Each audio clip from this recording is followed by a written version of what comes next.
Hello friends, study with Krishna channel में एक बार आपका फिर स्वागत है। प्रस्तावना में हम कुछ बिंदुओं पर बात कर चुके हैं और आज की इस क्लास में हम 4 बिंदुओं पर बात करेंगे जो प्रस्तावना के द्वारा भारत के सत्ता के उद्देश्य यानी संविधान का क्या पर्पज है, इस पर बात करती है। न्याय, स्वतंत्रता, समता और बंधुत्व, इन बातों के विषय में जानेंगे कि संविधान की प्रस्तावना भारत की जो शासन व्यवस्था है या फिर कह लें कि भारत के संविधान है उसका क्या उद्देश्य है, यह तय करती है। तो प्रस्तावना इन 4 प्रकार के उद्देश्यों को बताती है कि हम भारत के लोगों को न्याय देना चाहते हैं, स्वतंत्रता देना चाहते हैं और समता और बंधुत्व, इन चीज़ों की बात जो है प्रस्तावना में कही गई है। तो सबसे पहले हम बात करेंगे न्याय पर। जस्टिस, न्याय, जस्टिस।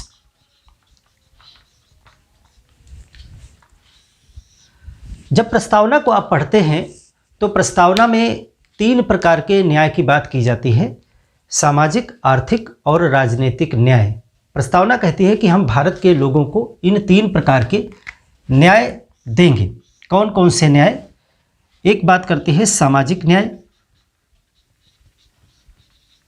सामाजिक न्याय, आर्थिक न्याय और राजनैतिक न्याय। राजनैतिक न्याय, social, economical and political justice की बात की जाती है। इनके अतिरिक्त अगर क्वेश्चन में कभी आता है कि भारत की प्रस्तावना के आधार पर किन प्रकार के न्याय की बात की गई है, तो ये 3 आपको याद रखने हैं: सामाजिक, आर्थिक और राजनीतिक। इसके अतिरिक्त अन्य किसी प्रकार के न्याय की अगर बात की जाती है, जैसे धार्मिक न्याय, जैसे लैंगिक न्याय इत्यादि की बात, शैक्षिक न्याय, इस तरह से अगर कोई जो है शब्द वहाँ पर प्रयोग किया जाता है। हालांकि सामाजिक न्याय के अंतर्गत ही लैंगिक न्याय और ये सारे आते हैं, लेकिन अगर शब्दावली की बात करेंगे तो सामाजिक, आर्थिक और राजनीतिक 3 प्रकार के न्याय की बात की गई है। इसके अतिरिक्त अगर किसी न्याय की बात करते हैं तो वही ऑप्शन आप गलत मानेंगे। अब यहाँ पर आपको समझना है कि सामाजिक न्याय से क्या तात्पर्य है। अगर न्याय की बात की जा रही है कि सामाजिक न्याय, सामाजिक न्याय क्या है, तो समाज के हर एक वर्ग को बराबर मान करके न्याय करना, यानी कि जाति के आधार पे, धर्म, लिंग, रंग इत्यादि के आधार पर किसी के साथ भेदभाव ना करना, यही जो है सामाजिक न्याय है। तो इसमें कौन कौन सी बातें निहित हैं, जैसे कि जाति, धर्म, लिंग, रंग आदि के आधार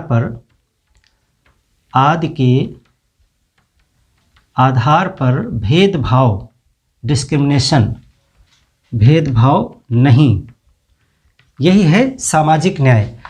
समाज में इन आधारों पर, जो कि समाज के एक मूल आधार हैं, जाति के आधार पर समाज बटा होता है, लिंग के आधार पर, इन सब चीज़ों के आधार पर समाज में तमाम वर्ग होते हैं। किसी भी वर्ग के साथ कोई भी भेदभाव इन चीज़ों के आधार पर नहीं किया जाएगा, यही सामाजिक न्याय है। लेकिन आप भारत में जब आप देखते हो तो इन आधारों पर ही भेदभाव किया जाता है। आप देखते हो कि जब कभी आरक्षण की बात आती है या कुछ विशेषाधिकारों की बात आती है, तो इसमें से कई फैक्टर ऐसे आ जाते हैं जहां पर इन्हीं के आधार पर भेदभाव भी किया जाता है। महिला पुरुष के बीच में किया जाता है, 2 अलग अलग जातियों के बीच में भी किया जाता है, 2 धर्मों के बीच में भी किया जाता है। तो फिर आपको ये लग सकता है एक बार कि क्या सामाजिक न्याय कि ये जो भावना प्रस्तावना में है या आगे हमारे मौलिक अधिकारों में और राज्य के नीति निर्देशक तत्वों में भी मिलेगी, इन चीज़ों की बातें की जाएगी वहाँ पर। तो क्या यह एक सिर्फ आदर्श मात्र है, इसका पालन भारत में नहीं किया जाता है? तो एक चीज़ इसमें आपको शुरुआत से ही जान लेनी है, क्योंकि ये टॉपिक बार बार आएगा। मौलिक अधिकार, डीपीएसपी, तमाम जगह इसका जिक्र होगा कि भारत में बात की जाती है कि इन सब आधारों के आधार पर भेदभाव नहीं होगा, लेकिन जो भेदभाव किया जाता है वह इसी लक्ष्य को प्राप्त करने के लिए किया जाता है। जैसे कि एक उदाहरण लिया जाए कि लैंगिक भेदभाव, लैंगिक भेदभाव, क्योंकि इसमें भेदभाव नहीं में सकारात्मक भेदभाव करना शामिल है। इस बात को आप थोड़ा सा अभी समझ लें। भेदभाव नहीं किया जाएगा, इसी के अंदर सकारात्मक भेदभाव करना शामिल होता है। जैसे लैंगिक भेदभाव, अगर महिलाओं को कोई विशेष सुविधा दे दी जाती है, मान लेते हैं कि एक महिलाओं के लिए विशेष कॉलेज बना दिया जाता है जहां पर स्पेशली महिलाओं को पढ़ने की अनुमति है, या फिर सरकारी नौकरियों में महिलाओं की शुल्क माफ़ कर दी जाती है, या महिलाओं को कोई विशेष आरक्षण दिया जाता है। कहने का मेरा मतलब यह है कि लिंग के आधार पर महिला और पुरुष के बीच में भेदभाव किया जाता है। तो एक पुरुष जो कैंडिडेट है वो वहाँ पर जा कर के इन चीज़ की दुहाई दे सकता है कि भारत में भेदभाव नहीं करने की बात की गई थी, लेकिन यहाँ महिला और पुरुष के बीच में इसी प्रकार से अन्य आधारों पर भी भेदभाव किया जा रहा है। तो यह जो भेदभाव किया जाता है वह सकारात्मक दृष्टिकोण से किया जाता है। इसमें उन वर्गों के साथ में सरकार विशेष सपोर्ट करती है जो कि पिछड़े हैं, जो कि सामाजिक रूप से दबे हुए हैं, और उनको ऊपर ला करके बराबर स्तर में समान रूप से सबको लाने के लिए इस प्रकार का भेदभाव किया जाता है। इसको सकारात्मक भेदभाव कहते हैं। उदाहरण के लिए, अगर दो कैंडिडेट हैं और दोनों की परिस्थितियां समान नहीं हैं, तो फिर जो कम मजबूर है, जो कमज़ोर है, उसके साथ में कुछ सकारात्मक सहयोग सरकार प्रदान करके स्थिति को बराबर लाने का प्रयास करती है। तो इसको भेदभाव नहीं, सकारात्मक भेदभाव कहा जाता है। तो यहाँ पर इसको नकारात्मक न लेकर के सकारात्मक भेदभाव करने की अनुमति हर एक जगह पर इसकी संभावना रहती है, और आप इसको आगे देखेंगे भी। तो ये है सामाजिक न्याय। इसी प्रकार से आर्थिक न्याय का मतलब क्या होता है? आर्थिक न्याय, आर्थिक न्याय का मतलब ये होता है कि जो संपदा है या जो आय है आदि, जो अर्थ से संबंधित चीजें हैं, आदि की असमानता को दूर करना, आदि की असमानता को दूर करना। यानी कि इसका एक और मतलब आप कह सकते हो कि आर्थिक आधार पर भेदभाव नहीं, आर्थिक आधार पर भेदभाव ना करना। इसके दोनों मतलब हैं कि आय और संपत्ति की जो असमानता है सरकार उसको दूर करने का प्रयास करती है, और आर्थिक आधार पर भेदभाव किसी के साथ नहीं किया जाएगा। ऐसा नहीं होगा कि कोई व्यक्ति गरीब है या कोई व्यक्ति अमीर है तो उसके कुछ विशेषाधिकार होंगे। सभी को समान मान करके ही योजनाएं बनाई जाएंगी और सभी को समान रूप से योजनाओं का लाभ भी मिलेगा। तो ये है आर्थिक न्याय। लेकिन आप देखोगे यहाँ पर भी भारत में बहुत से अपवाद मिलेंगे, और उसको भी उसी सकारात्मक भेदभाव वाली नीति के आधार पर आप जस्टिफाई करेंगे, सही ठहराएंगे। आगे जहाँ जहाँ पर इस तरह की चीज़ें आएंगी उसको हम पूरा डिटेल में डिस्कस करेंगे। यहाँ पर सिर्फ आप इसे समझते चलें। राजनैतिक न्याय, राजनैतिक न्याय का मतलब है कि भारत में सभी व्यक्तियों को, जो भी वर्ग हैं, उनको सभी राजनीतिक पदों पर जाने का समान अवसर, समान अधिकार प्राप्त है, और सरकार तक अपनी बात पहुंचाने का सभी को अधिकार प्राप्त है। यानी कि सभी वर्गों के समान राजनीतिक आधार, सभी वर्गों के समान राजनीतिक अधिकार। राजनीतिक अधिकार का मतलब है, जैसे कि एक उदाहरण आप मान लें कि राजनीतिक पदों पर, राजनीतिक पदों पर सभी को अधिकार है, सभी को जाने का अधिकार। ऐसा नहीं है कि आप प्रधानमंत्री नहीं बन सकते हैं क्योंकि आप एक विशेष वर्ग, जाति या धर्म से संबंधित हैं, आप राष्ट्रपति नहीं बन सकते हैं। हर एक धर्म, जाति, रंग, लिंग, इस किसी भी वर्ग का कोई व्यक्ति हो, उसको सभी राजनीतिक पदों पर जाने का समान अधिकार प्राप्त है। जैसे कि सभी सरकारी पदों पर जाने का प्राप्त है, उसी प्रकार से राजनीतिक पदों पर भी जाने का अधिकार प्राप्त है।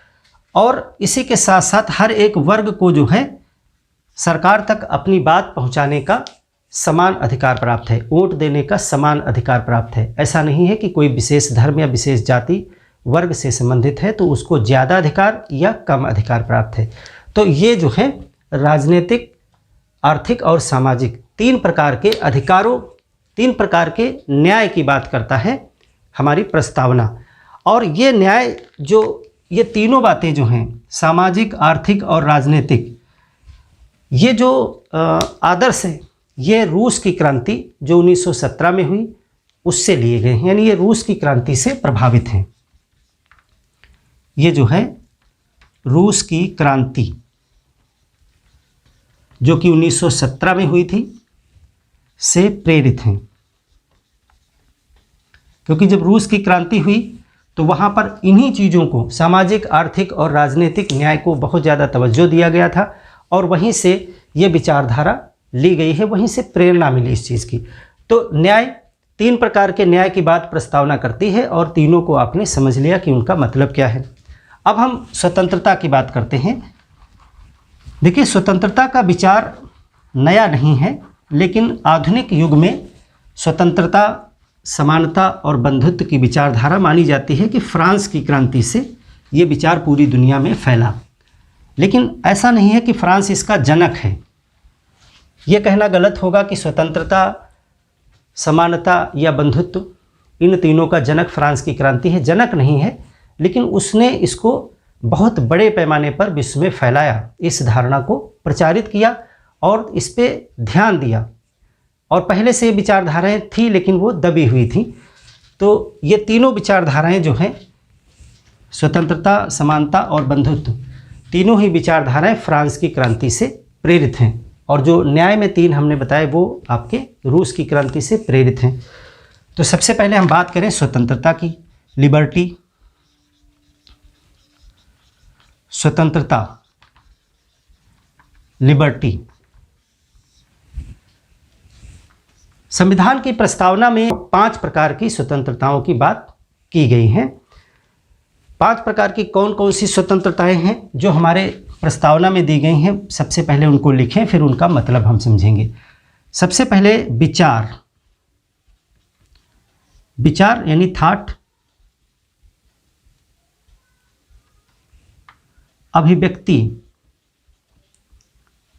अभिव्यक्ति यानी एक्सप्रेस करना, टू एक्सप्रेस, एक्सप्रेशन हो गया।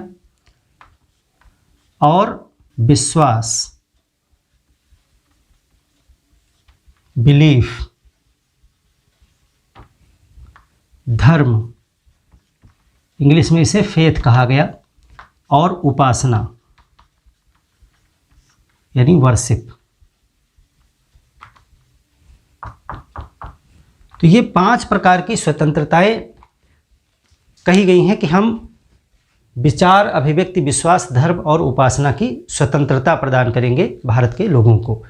तो विचार का अर्थ क्या है? विचार और अभिव्यक्ति वैसे तो देखने में एक ही जैसी बातें लगती हैं, लेकिन ये दोनों में थोड़ा सा मूलभूत अंतर है।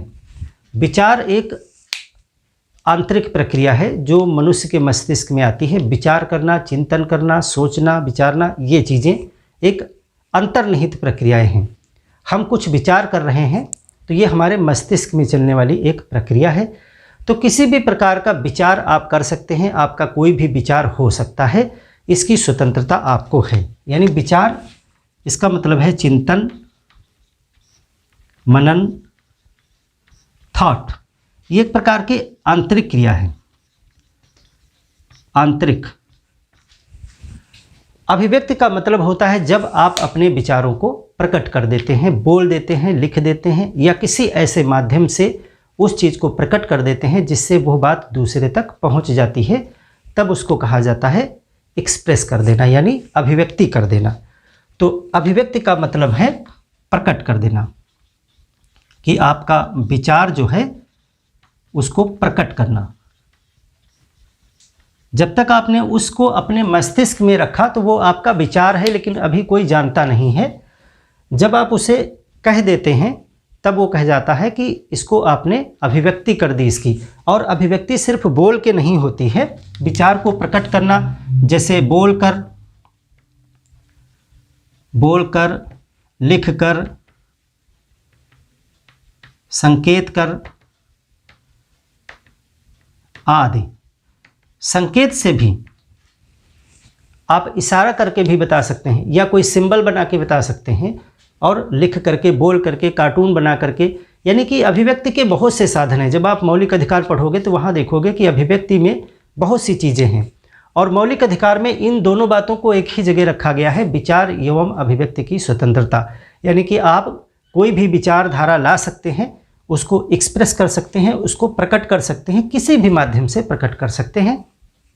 और वहाँ पर आप देखोगे प्रेस, मीडिया, अपनी बात को रखना, ये सारी चीज़ें आपको स्वतंत्रता मिली हुई है। हालांकि स्वतंत्रता में कुछ लिमिटेशंस भी लगाए गए हैं। इनको आगे जब हम मौलिक अधिकार पढ़ेंगे तो आपको ये पता चलेगा कि जो भारत में चाहे वो प्रस्तावना के द्वारा और चाहे मौलिक अधिकारों में इन चीज़ों को जब आगे रखा जाएगा तो वहाँ जब स्वतंत्रता की बात की जाती है तो उस पर कुछ प्रतिबंध भी लगाए गए हैं।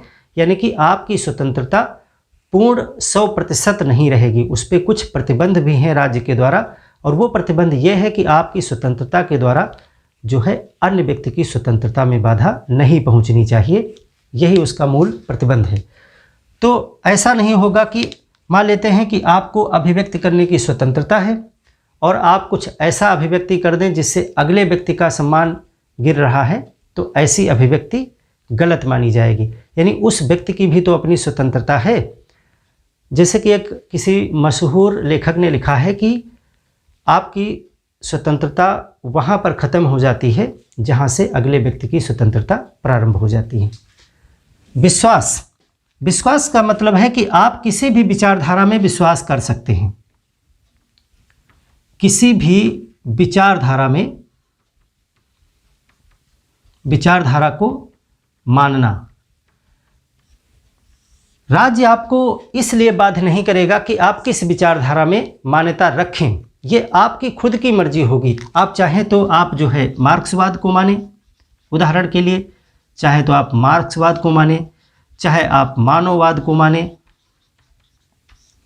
चाहे तो आप विज्ञान को माने या आदि।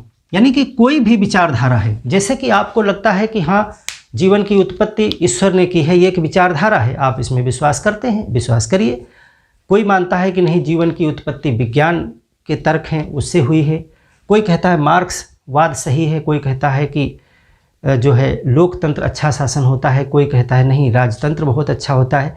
ये सब विचारधाराएं हैं। आप किसी भी विचारधारा में व्यक्तिगत रूप से विश्वास कर सकते हैं और अपनी विचारधारा को प्रकट भी कर सकते हैं, ये आपकी स्वतंत्रता है।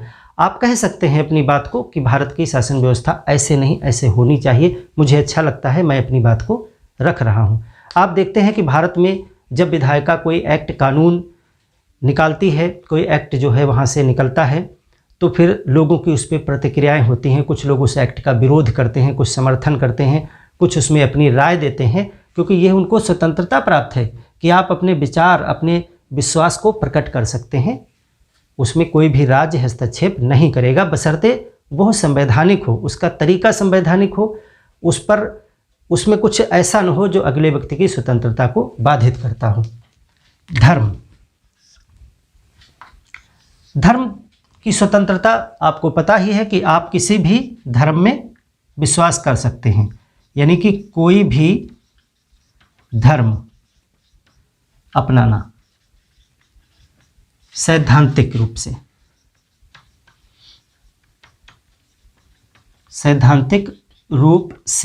अब देखिए ये सैद्धांतिक रूप से हमने इसलिए रखा यहाँ पे क्योंकि एक शब्द और है उपासना, तो इन दोनों को अलग करने का यही मतलब है कि धर्म और उपासना चूँकि एक से जुड़ी हुई चीज़ें हैं, तो यहाँ पर धर्म को हमने लिखा कि आप कोई भी धर्म अपना सकते हैं सैद्धांतिक रूप से। जैसे कि मैं सैद्धांतिक रूप से एक धर्म एक्स धर्म को अपनाता हूँ, लेकिन मैं उसकी कोई भी जो धार्मिक क्रियाकलाप होते हैं यानी धर्म को व्यवहार में जो करने की परंपरा होती है, मैं वो नहीं करना चाहता हूँ। मैं सैद्धांतिक रूप से एक धर्म को मानता हूँ। हर एक धर्म में कुछ व्यवहारिक क्रियाकलाप होते हैं। उदाहरण के लिए अगर आप इस्लाम धर्म को मानते हैं तो सैद्धांतिक रूप से आप मुसलमान हैं।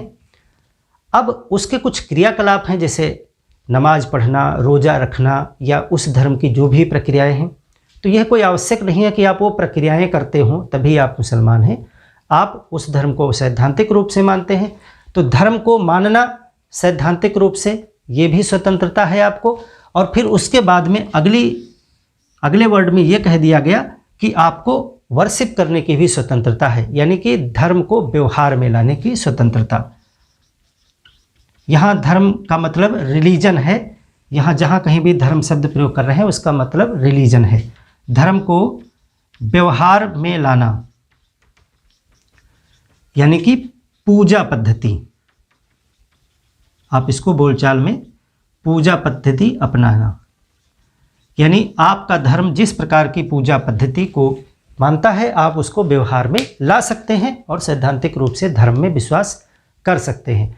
जैसे कि आपका धर्म मानता है कि आपको सुबह आरती करनी है तो आप सुबह आरती कर सकते हैं, ये आपकी स्वतंत्रता है, बशर्ते उसमें इतना शोरगुल आप ना मचाएं कि अगले व्यक्ति की जो शांत रहना चाहता है, जो कोई भी धर्म नहीं मानता है। धर्म में विश्वास करना, इसमें धर्म में विश्वास ना करना भी शामिल है, यानी कि इसको आप दोनों तरीके से देखेंगे। जैसे कि उपासना की स्वतंत्रता है आपको, तो उपासना ना करने की भी स्वतंत्रता है, कि यानी आप इच्छा है कोई भी धर्म ना माने तो आप कोई भी धर्म ना मानिए, आप कोई भी पूजा पद्धति ना करिए। शांत रहना, आप शांत माहौल में रहना आपकी स्वतंत्रता है, तो अगला व्यक्ति अगर अपनी उपासना, अपना धर्म या अपना कोई भी कार्य इतने शोरगुल के साथ कर रहा है कि आपकी शांति भंग हो रही है तो आप इसकी शिकायत भी कर सकते हैं। तो आपकी स्वतंत्रता में दूसरे व्यक्ति की स्वतंत्रता बाधक ना बने। इन प्रतिबंधों के साथ में विचार, अभिव्यक्ति, विश्वास, धर्म, उपासना, 5 प्रकार की स्वतंत्रताएं जो हैं वो प्रस्तावना में वर्णित की गई हैं। एक चीज़ आप याद रखिएगा, हालांकि आगे लेक्चर में आएगा, कि प्रस्तावना जो है प्रवर्तनीय नहीं है। इसको नोट कर लीजिए कहीं पे, प्रवर्तनीय, इनफोर्सेबल, यानी कि न्यायालय में जा करके आप प्रस्तावना की दुहाई दे करके केस नहीं डाल सकते हैं, यानी प्रस्तावना का न्यायिक आधार नहीं है। जैसे कि आगे आप पढ़ोगे मौलिक अधिकार, तो मौलिक अधिकारों के जो उसमें अधिकार आपको दिए गए हैं, उन अधिकारों का उल्लंघन होने पे आप न्यायालय में जा सकते हैं। इसी प्रकार से बहुत से प्रावधान आपको मिलेंगे जो न्यायालय द्वारा प्रवर्तनीय, प्रवर्तनीय का मतलब है लागू होना। तो प्रस्तावना प्रवर्तनीय नहीं है, इसका मतलब ये है कि आप इसको न्यायालय द्वारा लागू नहीं करा सकते, लागू नहीं करवा सकते, यानी कि आप न्यायालय नहीं जा सकते हैं कि प्रस्तावना में इस बात का जिक्र किया गया था तो ऐसा ऐसा मेरे साथ नहीं हो रहा है तो आप इसके लिए फैसला कीजिए। प्रस्तावना प्रवर्तनीय नहीं है, लेकिन जितनी भी बातें प्रस्तावना में कही गई हैं वो सभी बातें आगे संविधान के विभिन्न भागों में वर्णित हैं और उनको आधार बना करके आप न्यायालय में जा सकते हैं। तो प्रस्तावना पर हम बात भी करेंगे, प्रस्तावना प्रवर्तनीय क्यों नहीं है, आगे सब डिस्कस करेंगे, इसमें मेंस के टॉपिक हैं क्यों ऐसा किया गया। तो सिर्फ आप अभी याद इतना रखेंगे क्योंकि कभी प्रीलिम्स में क्वेश्चन आ सकता है कि प्रस्तावना प्रवर्तनीय है अथवा नहीं है। प्रवर्तनीय का मतलब है कि जो है न्यायालय द्वारा आप इसको लागू करवा सकते हैं अथवा नहीं। तो स्वतंत्रता ये 5 प्रकार की हैं। अब बात करते हैं समता और बंधुत्व पे। यहाँ पे एक चीज़ आप लिख लें कि स्वतंत्रता, एक तो वो पॉइंट आपने लिख लिया, स्वतंत्रता, समता और बंधुत्व,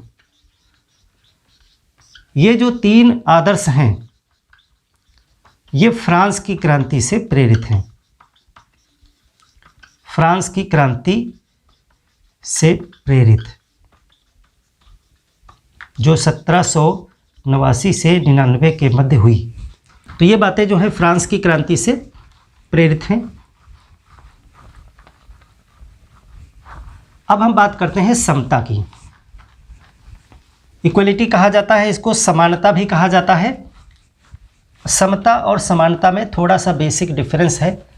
सैद्धांतिक तौर से व्यवहार में दोनों का मतलब एक ही जैसा होता है और आप यहाँ पर आपको स्पष्ट ये समझ लेना होगा समानता का मतलब क्या है।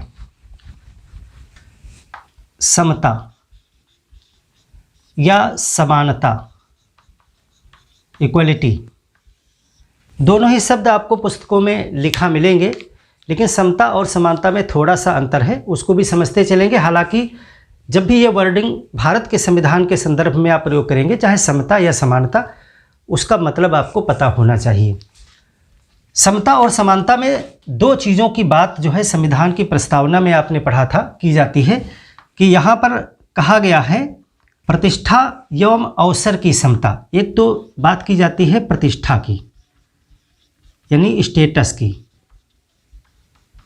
और एक अवसर यानी अपॉर्चुनिटी। स्टेटस और अपॉर्चुनिटी की समता की बात की जाती है। प्रस्तावना में भी ये बातें की गई हैं और आगे मौलिक अधिकार और राज्य के नीति निर्देशक तत्वों में भी आपको इन्हीं से संबंधित प्रावधान मिलेंगे। प्रतिष्ठा और अवसर की समता में आप मौलिक अधिकारों में अगर आप देखोगे तो आर्टिकल 14, 15, 16, 17 और 18 ये समता के बात करते हैं, समता की बात करते हैं। जैसे आर्टिकल 14 में आपसे कहा गया है कि विधियों के समक्ष समता। आर्टिकल 15 में कहा गया धर्म, जाति, लिंग, मूल स्थान, इन चीज़ों के आधार पर भेदभाव नहीं किया जाएगा। 16 में कहा गया कि आपको अवसर मिलेगा, समान नौकरियों में जो है सबको समान अवसर मिलेगा। 17 में आपने देखा कि अनटचेबिलिटी यानी अस्पृश्यता को अंत करने की बात की गई। 18 में आप देखेंगे कि उपाधियों का अंत किया गया। तो ये सारी चीज़ें किस लिए की गई हैं? ये सारी चीज़ें जो हैं प्रतिष्ठा और अवसर की समता प्राप्त करने के लिए की गई हैं। प्रतिष्ठा और अवसर की समता का मतलब क्या है? इसका मतलब ये है कि धर्म, जाति, लिंग, रंग, जन्म स्थान आदि के आधार पर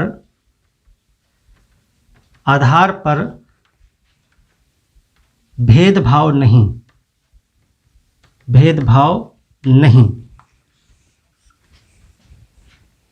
इन आधार पर कोई भी ऐसा भेदभाव नहीं किया जाएगा जिससे कि आपकी प्रतिष्ठा या फिर अवसर में असमानता पैदा हो। बस यही इसका मूल मंत्र है कि इन किसी भी आधार पर इन चीज़ों को इफेक्ट करने वाला भेदभाव नहीं किया जाएगा। हालांकि मैंने पहले भी बताया कि सकारात्मक भेदभाव किया जाएगा क्योंकि इसको प्राप्त करना है। जैसे कि अवसर की समता की बात यह है, जैसे अवसर की समता का स्पेशल मतलब यह है कि जो सरकारी लाभ या नौकरी पाने का समान अवसर, सभी को समान अवसर मिलेगा, इसको कहते हैं लोक नियोजन में अवसर की समानता। यानी सरकार यदि कोई ऐसी योजना या सरकार कोई नौकरी निकालती है तो उसमें सभी को सम्मिलित होने का, सभी को उसको पाने का समान अवसर दिया जाएगा। प्रतिष्ठा का मतलब यह है कि समाज में कोई भी ऐसा कार्य नहीं होने दिया जाएगा जिससे लोगों का स्टेटस, प्रतिष्ठा में असमानता आए, यानी सबकी प्रतिष्ठा एक जैसी है। इसीलिए आपने देखा कि आर्टिकल 17 से जो है अनटचेबिलिटी को हटा दिया गया, क्योंकि एक व्यक्ति अधिक प्रतिष्ठित हो, एक व्यक्ति की प्रतिष्ठा ना हो, ऐसा ना हो, इसीलिए उसको हटाया गया। उपाधियों का अंत कर दिया गया आर्टिकल 18 से।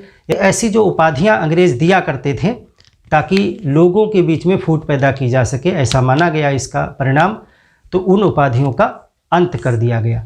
कैसे ये काम करता था कि अंग्रेज जो है किसी व्यक्ति को कोई उपाधि दे देते थे। जैसे कहा कि आपकी उपाधि है बहादुर, यानी कि आप बहादुर हैं, तो व्यक्ति कहा जाने लगा बहादुर फलाने सिंह, बहादुर फलाने धमाके। वो अपने नाम के आगे पीछे बहादुर शब्द का प्रयोग करने लगा, तो बहादुर उसकी एक उपाधि हो गई। फिर समाज के अन्य लोग उससे कट करके रहने लगे कि भाई ये तो बहादुर हैं, हमारा इनसे क्या मतलब है, हमको तो ये क्यों सम्मान देंगे।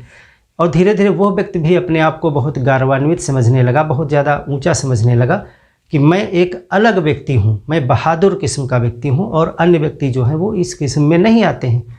तो धीरे धीरे उनमें अलगाव पैदा हुआ, फिर ईर्ष्या ने जन्म लिया, फिर धीरे धीरे एक नया वर्ग बन गया। तो ऐसे समाज में फूट पड़ जाती है जब एक व्यक्ति को आप अधिक महत्व दे देते हैं। तो उपाधियाँ ऐसा ही करती थीं। तो इन सब से जो है प्रतिष्ठा में समानता लाने की कोशिशें की गई हैं। अवसर में समानता सभी को बराबर है। अब यहाँ पर जो भेदभाव किए जाते हैं उन पर भी बात कर लें कि यहाँ पर समता शब्द क्यों प्रयोग किया गया है, इस पर बात करें, उसी से आपको स्पष्ट हो जाएगा। देखिए, समता कैसे लाई जाएगी? समान परिस्थितियों में, समान परिस्थितियों में समान व्यवहार, इसका मतलब ये होता है।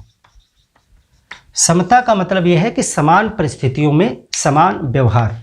उदाहरण के लिए, एक स्त्री है, एक पुरुष है,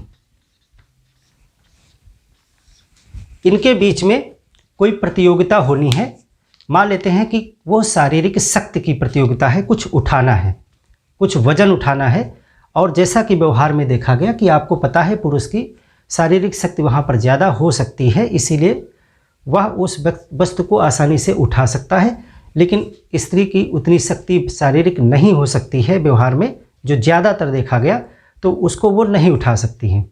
या लंबाई का होना, वजन का होना, इस तरह का आप देखते हो सरकारी नौकरियों में जब दौड़ होती है या लंबाई की बात की जाती है या वेट की बात की जाती है, तो वहाँ पर स्त्रियों को कुछ सहूलियतें दी जाती हैं। उनके लिए दौड़ की दूरी कम हो सकती है, उनके लिए वेट उठाने में वेट का वज़न कम कर दिया जाता है। या फिर जब हाइट की बात की जाती है तो पुरुषों की हाइट ज़्यादा मांगी जाती है, स्त्रियों की हाइट कम कर दी जाती है। तो फिर आप कह सकते हो कि फिर ये समानता की बात की जा रही है और यहाँ तो भेदभाव किया जा रहा है। इसी तरह अन्य आधारों पर भी आपको भेदभाव देखने को मिलेगा। तो यहाँ पर समता शब्द को आप समझें। समता का मतलब होता है कि समान परिस्थितियाँ होने पर ही समान व्यवहार, यानी कि आपको इनके और इनके बीच में परिस्थितियाँ भी देखनी पड़ेंगी। क्या दोनों एक ही कंडीशन में हैं? तो दोनों की अगर कंडीशन समान नहीं है तो फिर भेदभाव किया जा सकता है। इसको सकारात्मक भेदभाव कहते हैं। जैसे आरक्षण, तो आरक्षण में जब दो व्यक्तियों के बीच में समान परिस्थितियां नहीं हैं, तो जिसकी परिस्थितियां अच्छी नहीं रही उसके साथ सरकार कुछ भेदभाव कर देती है, यानी उसको कुछ अतिरिक्त सहूलियतें दे करके समानता लाने का प्रयास करती है। इसको सकारात्मक भेदभाव कहते हैं। जब मौलिक अधिकार में आरक्षण वगैरह पे हम डिस्कस करेंगे, बहुत अच्छे टॉपिक हैं, एग्जाम में भी पूछे जाते हैं, तब इसको हम बहुत अच्छे से आपको और डिस्कस करेंगे। और जो समानता शब्द है, समानता का मतलब है कि परिस्थितियां कैसी भी हों, दोनों के बीच में समान व्यवहार ही किया जाना चाहिए, तो वो है समानता। जैसे कि उदाहरण के लिए एक दीवार है, ये दीवार है और यहाँ पे एक मैच चल रहा है और यहाँ पर एक व्यक्ति है जो इतना लंबा है, ये लंबाई है व्यक्ति की, और वह व्यक्ति आसानी से इस मैच को देख सकता है। अगर उसको इस स्टूल पे खड़ा कर दिया जाए तो वह व्यक्ति आसानी से इस मैच को देख सकता है। एक दूसरा व्यक्ति है जिसकी लंबाई कम है, उसकी इतनी लंबाई है और उसको भी वही स्टूल दिया गया। अब यह व्यक्ति उस मैच को नहीं देख सकता है क्योंकि दीवार की ऊंचाई बहुत ज़्यादा है। आप इसको समझें।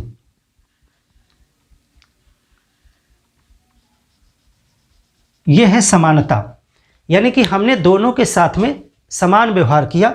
जितना ऊंचा स्टूल हमने इस व्यक्ति को दिया है उतना ऊंचा स्टूल हमने इस व्यक्ति को दिया है, लेकिन यह व्यक्ति चूंकि लंबाई में ज़्यादा है तो यह उस मैच को देख पा रहा है। यह व्यक्ति लंबाई में ज़्यादा नहीं था, यह व्यक्ति उस मैच को नहीं देख पा रहा है, जबकि सरकार ने दोनों के साथ में समान व्यवहार किया है। तो क्या यह उचित होगा कि एक व्यक्ति को उतनी ही सुविधाएं देने के बावजूद उसका कार्य ही नहीं सिद्ध हो पाया? तो यहाँ पर समान जो है सकारात्मक भेदभाव करने की ज़रूरत है। अब यहाँ पर क्या किया जाना चाहिए? यहाँ पर इस व्यक्ति को दो स्टूल लगा करके इस तरह से, इस व्यक्ति को दो स्टूल लगा करके इसको इस पे ट्रांसफ़र कर दिया जाए और यह इस तरह से ऊंचा हो जाए जिससे कि यह भी इस मैच को देख सके। तो यहाँ पर आपने देखा कि एक भेदभाव किया गया कि लंबे व्यक्ति को एक स्टूल दिया गया और जो व्यक्ति लंबाई में कम था उसको दो स्टूल दे करके उसकी लंबाई इसलिए बढ़ा दी गई ताकि उसी मैच को वह आसानी से देख सके दीवार से ऊपर। तो इसको कहते हैं सकारात्मक भेदभाव करना, कि जो कमज़ोर है उसको एक स्टूल ज़्यादा दे देना, यानी उसको थोड़ी सी उसकी मदद कर देना। तो ऐसे उदाहरण आपको बार बार देखने को मिलेंगे। जब आप आगे मौलिक अधिकार और DPSPs पढ़ोगे तो वहाँ पर आप देखोगे कि एक तरफ संविधान कहता है कि सबके साथ समान व्यवहार किया जाए, धर्म, जाति, लिंग, रंग इत्यादि के आधार पर भेदभाव ना किया जाए, और एक तरफ आप देखोगे कि इन्हीं के आधार पर डिस्क्रिमिनेशन भी किया जाता है। धर्म के आधार पर, जाति के आधार पर, लिंग के आधार पर आरक्षण दिए जाएंगे। आपको आपके शहर में एक कन्या इंटर कॉलेज हो सकता है जहाँ पे बहुत अच्छी लैब हैं, जहाँ पे बहुत अच्छे टीचर हैं, लेकिन आप पुरुष हैं, आपको उस विद्यालय में एडमिशन नहीं मिलेगा। तो इस प्रकार से जो डिस्क्रिमिनेशन किए जाते हैं वो इसलिए किए गए ताकि स्त्रियों को भी पढ़ने का मौका मिले, क्योंकि उस समय में समाज के तमाम लोग ऐसा सोचते होंगे कि स्त्रियों को हम पढ़ने ना भेजें, डर की वजह से, उनकी सुरक्षा की चिंताएं थी उनको, तो इसीलिए सरकार ने स्त्रियों के लिए अलग विद्यालय खोल करके व्यवस्था की ताकि लोगों के मन से डर निकले और स्त्रियां अलग पढ़ सकें, बच्चियां अलग पढ़ सकें। तो यह जो कदम था वो देखने से तो लगता है कि स्त्रियों और पुरुषों के बीच में भेदभाव किया गया। किसी लड़के को ऐसा लग सकता है कि उस स्कूल में मुझे बहुत अच्छा पढ़ने को मिल सकता है, वहाँ के टीचर या टीचर्स जो हैं अच्छे हैं, लेकिन फिर भी मुझे एडमिशन नहीं मिल रहा है, तो ये समानता नहीं है। लेकिन ऐसा भेदभाव किया इसलिए गया ताकि स्त्रियों को भी पढ़ने का मौका मिल सके। तो इस तरह से भेदभाव किए जा सकते हैं। इसी तरह जाति धर्म के आधार पर भी किए जा सकते हैं। इनको सकारात्मक भेदभाव कहा जाता है। तो समता शब्द इसीलिए प्रयोग किया गया, समान परिस्थितियों में समान व्यवहार यानी समानता लाने का प्रयास। इसमें कहते हैं कि असमानता दूर करके, इसकी भावना यह है कि असमानता दूर करके समानता लाना। धर्म, जाति, लिंग, रंग, जन्म स्थान आदि के आधार पर भेदभाव नहीं किया जाएगा। इसी बात में यह चीज़ शामिल है कि सबको समान लाया जाएगा। तो समान लाने के लिए, सबको समान स्तर पर लाने के लिए निचले वाले व्यक्ति को ऊपर भी लाने की ज़रूरत है। तो यह है समता के मायने। अब बंधुत्व की बात कर लेते हैं। अब समता दोनों चीज़ों के लिए इसमें बात की गई कि प्रतिष्ठा की भी समता होगी और अवसर की भी समता होगी। अगली बात की जाती है बंधुत्व की, फ्रैटर्निटी। फ्रैटर्निटी, बंधुत्व की भावना भी फ्रांस की क्रांति से प्रेरित है। बंधुत्व की बात जब प्रस्तावना करती है तो वहाँ पर दो चीज़ों को सुनिश्चित करने वाली बंधुता की बात करती है। वो कौन सी दो चीज़ें हैं? यहाँ पर बात करती है व्यक्ति की गरिमा, व्यक्ति की गरिमा, डिग्निटी ऑफ द इंडिविजुअल, और देश की एकता और अखंडता,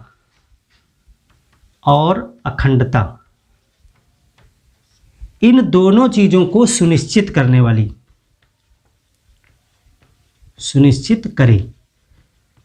यानी कि प्रस्तावना एक ऐसी बंधुता की बात करती है कि देश में एक ऐसी बंधुता आनी चाहिए जो व्यक्ति की गरिमा यानी डिग्निटी और देश की एकता और अखंडता को सुनिश्चित करे, इसको बढ़ाए, इसको संतुलित रखे, यानी कि इसको बनाए रखे। इसको सुनिश्चित करने वाली बंधुता की बात की जाती है। तो यहाँ पर व्यक्ति की गरिमा से क्या तात्पर्य है? अगर हम बात करें कि व्यक्ति की गरिमा, बंधुता का मतलब है भाईचारा। भाईचारा यानी कि लोगों के बीच में भाईचारा हो, ऐसा भाईचारा हो जिससे कि व्यक्ति की गरिमा बढ़े और देश की एकता और अखंडता भी कायम रहे। तो व्यक्ति की गरिमा का मतलब क्या है? व्यक्ति की गरिमा का मतलब यह है कि सरकार सभी को ऐसे अवसर प्रदान करेगी, ऐसी परिस्थितियां प्रदान करेगी जिससे कि उनको शिक्षा, रोजगार, निवास, भोजन जैसी जो मूलभूत आवश्यकताएं हैं वो गरिमापूर्ण तरीके से प्राप्त हों। यानी कि अभी तक प्रस्तावना में जो बातें की जा रही थी, जो चीज़ें, जैसे कि व्यक्ति को न्याय, ठीक है, रोजगार, भोजन, आवास आदि, जो मौलिक आवश्यकताएं हैं, मौलिक आवश्यकताएं, ये गरिमापूर्ण तरीके से, गरिमापूर्ण तरीके से प्राप्त कराना। ऐसा नहीं है कि आप व्यक्ति को भोजन की व्यवस्था करके दें, आवास की व्यवस्था करके दें, या जो भी चीज़ें प्रदान करने की बात की जा रही है वो दे तो दे, लेकिन उसमें व्यक्ति की गरिमा न रह जाए। गरिमा का मतलब है सम्मान, व्यक्ति का सम्मान, आत्म स्वाभिमान भी बना रहना चाहिए। इस अवस्था में ये सारी चीज़ें उसे उपलब्ध होनी चाहिए। ये है व्यक्ति की गरिमा की बात। ऐसी बंधुत्व जो है देश में होना चाहिए। ऐसा न हो कि व्यक्ति को आप ऐसा रोजगार या आवास उपलब्ध कराने की ऐसी व्यवस्थाएं करें कि जिससे उसकी मानवीय गरिमा छिन्न भिन्न हो, क्योंकि एक व्यक्ति की मानवीय गरिमा जो होती है वो बनी रहना, बरकरार रहना आवश्यक होता है।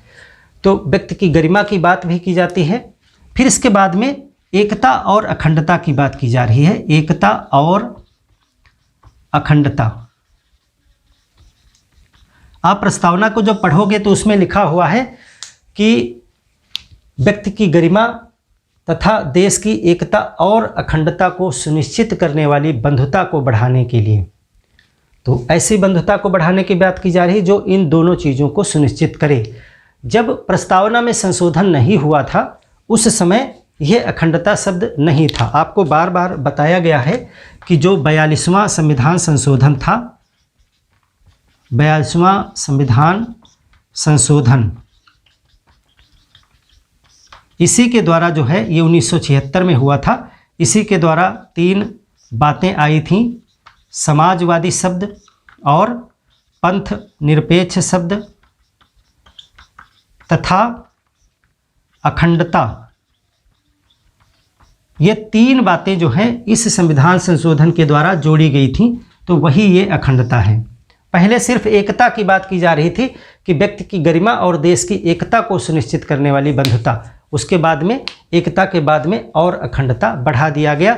इसीलिए टेक्निकली एक बार क्वेश्चन पूछा गया है कि भारत के संविधान की प्रस्तावना में 42वें संविधान संशोधन 1976 द्वारा कितने शब्द बढ़ाए गए थे, कितने शब्द, कितने शब्द पूछा गया, तो वहाँ पे उत्तर 3, 4, 5, 6 इस तरह से थे। तो ज़्यादातर लोगों ने 3 टिक किया, जो कि सही भी है। 3 बातें वहाँ पर बढ़ाई गई थी, समाजवादी, पंथ निरपेक्ष, अखंडता।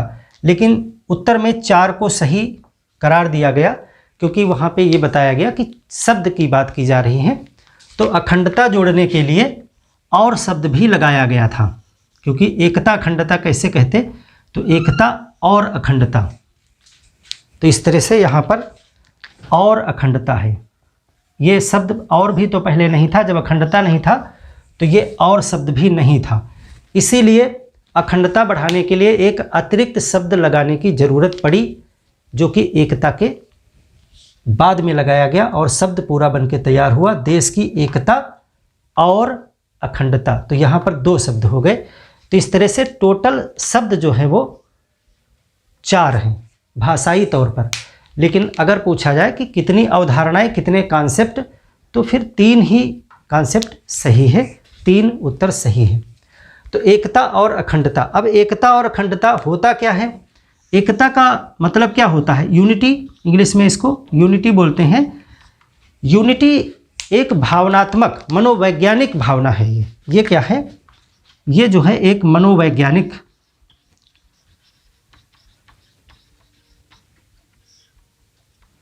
विचार है, एक मनोवैज्ञानिक विचार है। इसमें लोगों की एकता की बात की जाती है। इसमें जो है लोगों की एकता, यानी कि लोग एक में मिलजुल के रहें, भाईचारे की भावना से रहें, इसको कहते हैं यूनिटी। जैसे यूनाइटेड इंडिया, इससे क्या कहा जाता है, यूनाइटेड इंडिया। ये मनोवैज्ञानिक विचार है यूनाइटेड इंडिया। जब अभी आप कहते हैं कि यूनाइटेड इंडिया क्या है, तो यूनाइटेड इंडिया का मतलब है भारत की जनता मिलजुल करके रहे, वो चाहे जिस वर्ग की हो, चाहे जिस धर्म, जाति, रंग या लिंग की हो, वो सभी भाईचारे की भावना से रहते हैं, इसीलिए इसको यूनाइटेड इंडिया कहा जाता है। यानी विविधता में एकता, जिसको बोलते हो विविधता में एकता, तो वही यूनाइटेड है। तो अखंडता का मतलब क्या है फिर? क्या अखंडता का कुछ और अर्थ है? अखंडता इंग्लिश में कहते हैं इंटीग्रिटी। इंटीग्रिटी, इसका मतलब यह है कि यह एक भौगोलिक विचार है। यह जैसा ये मनोवैज्ञानिक विचार था, यह एक भौगोलिक विचार है। भौगोलिक विचार, और यहाँ पर समस्त भूक्षेत्र, यानी भारत का जो समस्त भूक्षेत्र है, भूमि है, भूक्षेत्र की एकता, इसको जैसे बोलते हैं इंटीग्रेटेड इंडिया।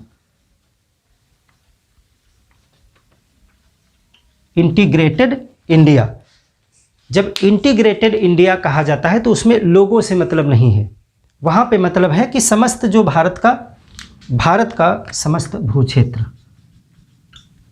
यानी कि जितने भी प्रदेश और यूनियन टेरिटरीज हैं वो सभी भारत में आपस में जुड़े रहें, यानी कि ये यूनिटी ऑफ द लैंड है। भारत के सभी भूक्षेत्र की एकता की बात की जा रही है, इंटीग्रिटी। तो ना तो भारत के सभी क्षेत्र अलग अलग हों और ना तो भारत के सभी लोगों के बीच में भी कोई अलगाव हो, तो इसी को एकता और अखंडता कहते हैं। लोग भी एक मिल करके रहें और समस्त भूक्षेत्र भी एक ही में रहे। इसीलिए आप देखते हो कि आर्टिकल 1 में ही कहा गया है, India that is Bharat shall be A union of states, यानी कि राज्यों का यूनियन होगा। यूनियन का मतलब ये है कि वो जुड़ करके एक होंगे और उनमें से किसी भी भाग को अलग होने का अधिकार नहीं होगा, तो वही इंटीग्रेटेड बनेगा। तो इस प्रकार से प्रस्तावना में आपने देखा कि न्याय, स्वतंत्रता, समता और बंधुत्व, इन सब चीज़ों की बातें की गई हैं और इसको हमने कायदे से समझ लिया है। आशा है इसमें से सभी प्रश्न आप सॉर्ट आउट कर ले जाएंगे। मिलते हैं एक और बेहतर क्लास में, तब तक के लिए धन्यवाद।